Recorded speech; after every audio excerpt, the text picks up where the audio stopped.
నమస్తే అండి, నేను doctor Rajalakshmi, MS gynaecologist, practising gynaecologist in Kamareddy, Rajalakshmi nursing home. ఈరోజు మనం మాట్లాడాలనుకునే ముఖ్యమైన టాపిక్ ఏంటంటే ఫైబ్రాయిడ్స్. ఫైబ్రాయిడ్స్ అంటే గర్భసంచిలో గడ్డలు అంటారు సామాన్య పరిభాషలో. చాలా మందిలో కామన్గా ఉంటాయి. ఏంటంటే ఏజ్ గ్రూప్తో సంబంధం లేకుండా, అంటే కొంతమంది 20 years ఉన్న వాళ్ళలో కూడా గర్భసంచి గడ్డలు రావచ్చు. 30s 40s ఏజ్తో సంబంధం లేకుండా అందరిలో ఉండొచ్చు. ఇది ముఖ్యంగా దీన్ని కనుక్కునే పద్ధతి ఏంటంటే స్కానింగ్ ద్వారా కనుక్కుంటాము. అల్ట్రాసౌండ్ స్కానింగ్ అనేది దాని డయాగ్నోస్టిక్ మెథడ్ అనమాట. దీంట్లో 3 రకాల గర్భసంచిలో 3 రకాల గడ్డలు ఉంటాయండి. చాలా కామన్గా ఉండేది ఇంట్రామ్యూరల్ అంటారు. అంటే ఇప్పుడు గర్భసంచి కండరాలు ఉన్నాయి కదా, ఈ కండరాల్లో మీకు ఇలా బ్లాకిష్ కనిపిస్తుంది కదా, అది కామన్ ప్లేస్. ఇది మీకు రిప్రజెంటేషన్ కోసం చిన్నగా చూపించాము, కానీ ఇది ఎంత పెద్దగానో ఉండొచ్చు.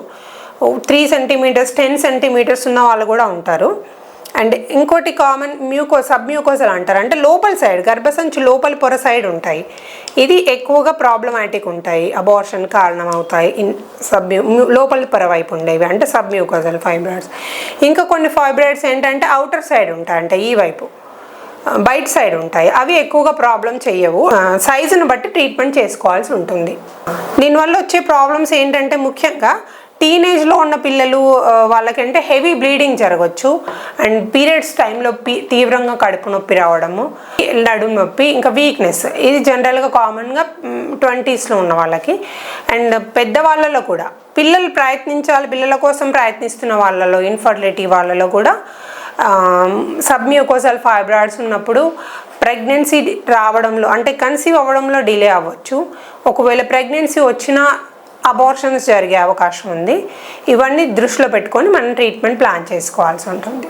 ట్రీట్మెంట్ అంటే ముఖ్యంగా సైజుని బట్టి అండ్ పొజిషన్ని బట్టి ఉంటుంది ట్రీట్మెంట్. గర్భసంచిలో ఇంట్రామ్యూరల్ ఫైబ్రాయిడ్స్ ఉంటాయి, ఒక more than 4 centimeters ఉన్నాయి, లేదంటే మల్టిపుల్ ఉన్నాయి అంటే సర్జరీ చేయాల్సి వస్తుంది.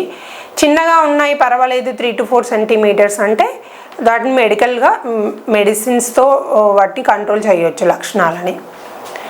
అండ్ ఇంకోటి ఏంటంటే ఇది చాలా స్లో గ్రోయింగ్ ట్యూమర్ అండి. అందరూ గుర్తుపెట్టుకోవాల్సింది ఏంటంటే ఇది ఏమి క్యాన్సర్ కాదు. ఫైబ్రాయిడ్ అనేది క్యాన్సర్ కాదు. ఫైబ్రాయిడ్ అనేది ఒక ట్యూమర్. మామూలు ట్యూమర్ అంటే బినైన్ ట్యూమర్ అంటారు. క్యాన్సర్ లక్షణాలు ఉండవు, చాలా స్లో గ్రోయింగ్ ఉంటుంది. ఇది అంటే చాలా మెల్లిగా సైజ్ పెరుగుతుంటుంది. ఆ 6 monthsలో ఒక 0.5 to 1 centimeters అలా స్లో గ్రోత్ ఉంటుంది. ఎప్పుడైతే ఇది ఫాస్ట్గా గ్రోత్ అయిద్దో, అంటే ఇప్పుడు మనం 6 నెలల కింద చూసినప్పుడు 4 ఉండి 6 నెలల తర్వాత చూస్తే 6-7 centimeters ఫాస్ట్ గ్రోత్ 10 centimeters అయింది అంటే అప్పుడు మనం ఇది ఏమైనా వేరేగా మారిందా అని ఆలోచించుకోవాల్సి వస్తుంది.